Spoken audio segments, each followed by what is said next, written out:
Hey YouTube, this is Roblox1 here, and welcome to Arrow, episode, I believe we're on 15 or 16, Nanda Parbat.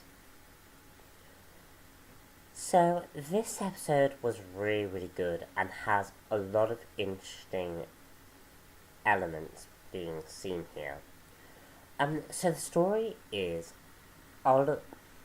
Thea sells out Malcolm Merlyn, and this results in Malcolm Merlyn being taken by the League of Assassins,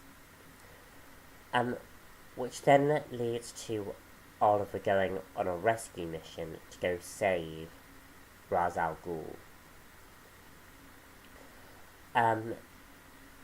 Meanwhile, we have Thea re-dealing with the fact that she's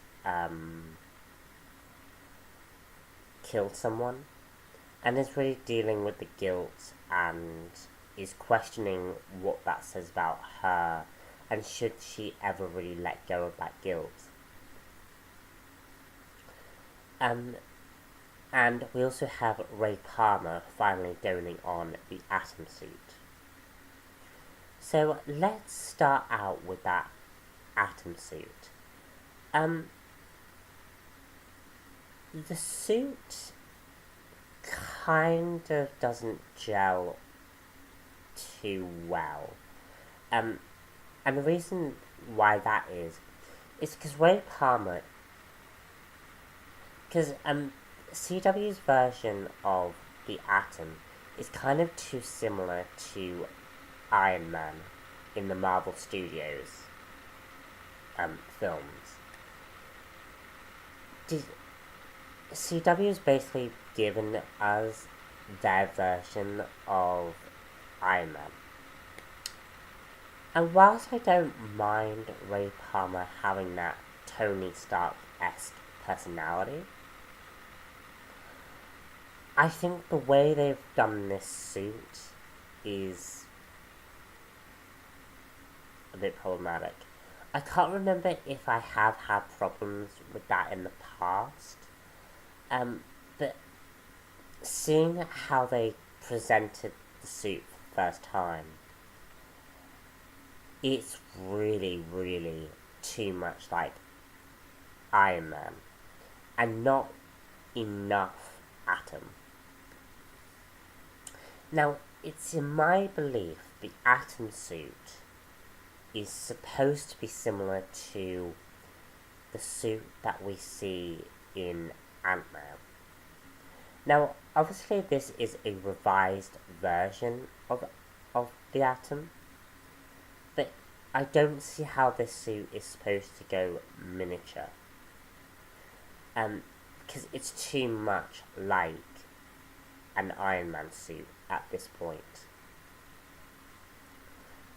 So whether that might mean Marvel Studios might be calling up their lawyers and saying, hey, CW's has just used Iron Man in one of their shows. I mean, I like the fact that we have a new hero. I like the fact that this particular hero is a new hero. It's not another Black Canary. It's not another Oliver Queen. It's a new hero. And it's very different to the one that we're seeing in Flash with Firestorm. So we are building a Justice League here, seemingly.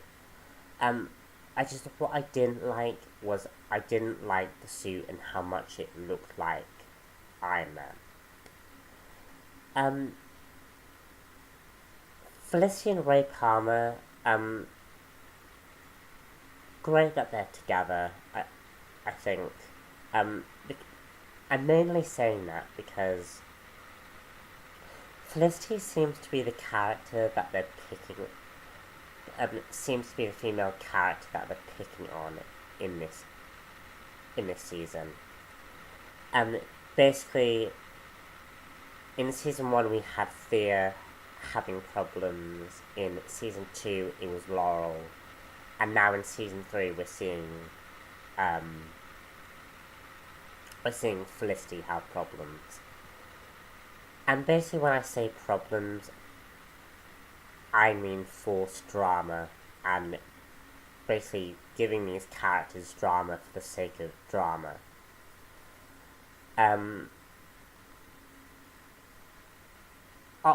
Honestly, I like Felicity, but I like her when she's playing that watchtower role. Because when they add this forced trauma, a lot of it just rolls over my eyes. Particularly as we're seeing a lot of this drama play out in Gotham, and I don't care for it. But yeah, I like Felicity. I like the fact that they've given her a love interest that's not Oliver Queen. And here's why. Because it puts that plotline out of the way. Which is good. Now I know a lot of maybe the Felicity and Oliver fans are gonna hate me for that. But that plotline isn't going anywhere. And it hasn't been going anywhere for quite some time. So I think putting that plotline to one side, letting Felicity actually have a relationship, well, which is a healthy one, is great. And we can also now focus on a bit more of the story. And speaking of the story, let's move on to the main story, where we have, where we really have Oliver go against the League. And only to be offered. Now, here's where I'm going to say spoilers. So if you haven't watched this episode, go and watch it and then come back. But you basically have like 5 seconds. 5, 4, 3, 2, 1. So if you haven't left, that means you want to be spoiled, or you've watched the episode. So, basically we have Oliver Queen being offered to become the new Ra's al Ghul. Brilliant. Now, I know this is mainly a plot line given to Batman. And CW is kind of making Oliver Queen their Batman. So it's perfect, really, to actually have Oliver Queen possibly become that role. And seeing the trailer for the next episode actually might possibly show that maybe Oliver is considering it. I don't mind that plotline. I think it's a very interesting plotline line to go. I also liked how subtle the ending was, because it just ended. Just like that. It was a very, very quick edit that left me wanting more. So I really liked that. I like the fact that he was offered this deal. Because here's the thing. Oliver's place in Starling City is very different. Like, he has nothing really tying him down into Starling City at this point. Because I feel like most of his team are slowly beginning to develop outside of what Oliver Queen established. Like, let's say Laurel, for example. Laurel is clearly a very different Black Canary, who isn't really like Sara. because Sara was very much involved in what Oliver Queen was trying to accomplish. Because she was basically undergoing a very similar thing to his, or him. I didn't like how Laurel yelled at Oliver like a bad ex-girlfriend.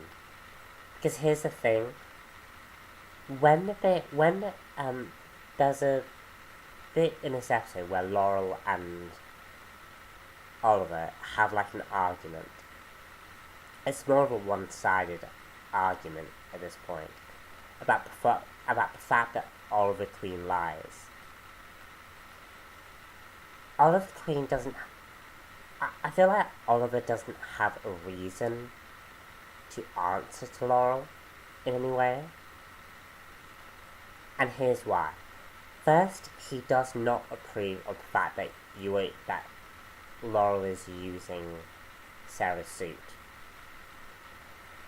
And B, the reason why he doesn't have to answer to you, Laurel, is because you're a new superhero who hasn't had training and has been known to be emotional. And I felt like in that episode, Oliver did not care about what Laurel was saying. Because Thea is because Thea is actually in danger. She's going to be in constant danger.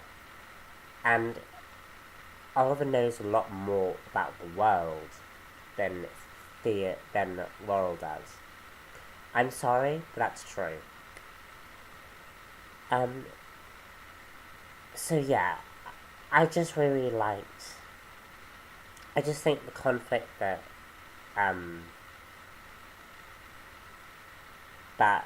Oliver Queen went through is maybe possibly why he's choosing to maybe think about becoming Ra's al Ghul. Finally we have Thea, and Thea was really good in this episode. Because they could have played her as anything. Like, they could have forced drama onto that character, and they didn't. I liked how Thea, sort of said, yeah, I have to live with this guilt. And I think that I should be living with the guilt. And it was just really, really good. As I say, guys, this episode was a lot better than I think I'm explaining it. You're gonna have to excuse me, by the way. I am still sick. I'm trying to get over a cold, and, yeah. So, that's the end of this review. Sorry again that it was very, very messy. Again, cold and stuff. So Arrow won't return until, 3 weeks. So, you're not going to see an Arrow review until the episode comes back. Agents of S.H.I.E.L.D. does come out next week, as well as Gotham, so I'm going to try and get those reviews out to you. And